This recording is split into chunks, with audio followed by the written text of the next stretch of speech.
మాజీ CM KCR Erravelli farm house నుంచి హైదరాబాద్ బయలుదేరారు. ఆయన హుటాహుటిన వెళ్లడంతో రేపటి నుంచి మొదలయ్యే తెలంగాణ అసెంబ్లీ సమావేశాల్లో పాల్గొనేందుకే అనే చర్చ కూడా జరుగుతుంది. రైట్, ఇదే విషయానికి సంబంధించి పూర్తి అప్డేట్స్ మా ప్రతినిధి స్వామి అందిస్తారు. స్వామి,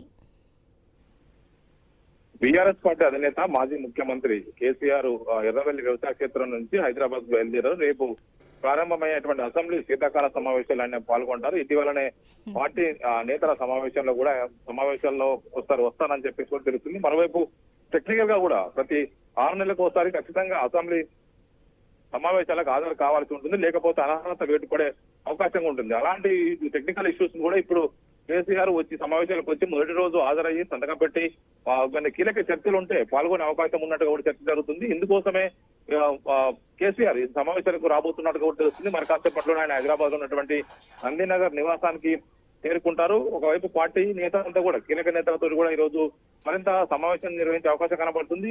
హరీష్ రావు, అదేవిధంగా కేటీఆర్ తో పాటు మరికొంతమంది పార్టీ సీనియర్లు కూడా ఈ రోజు కేసీఆర్ తో సాయంత్రం కూడా సమావేశంలో పాల్గొనే అవకాశం కనబడుతుంది. రేపు ఉదయం ప్రారంభమయ్యేటువంటి అసెంబ్లీ సమావేశాలకు ఆయన హాజరయ్యి రేపు ఎలాంటి ఎజెండా తీసుకుంటారు, రేపు బీఎస్సీ సమావేశాలు ఎలాంటి కొనసాగిస్తారని కూడా చూడాల్సి ఉంది.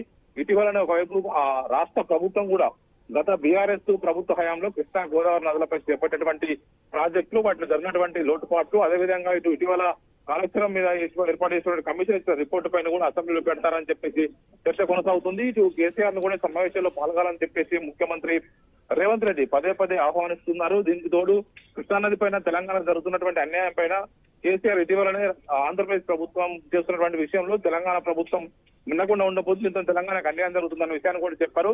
ఇలాంటి సందర్భంలోనే ఒకవైపు కేసీఆర్ అసెంబ్లీకి వస్తే అన్ని విషయాలు చర్చించుకుందామని చెప్పేసి కూడా సీఎం పదే ఒకవైపు సూచిస్తారు. ఇలాంటి నేపథ్యంలో రేపు సీఎం చేసినటువంటి పిలుపు మేరకు కేసీఆర్ రేపు అసెంబ్లీ సమావేశాలకు హాజరయ్యి చర్చలో పాల్గొంటారో లేకపోతే కేవలం సంతకం పెట్టి వెళ్తారని చూడాల్సి ఉన్నది. Right Swami, thank you.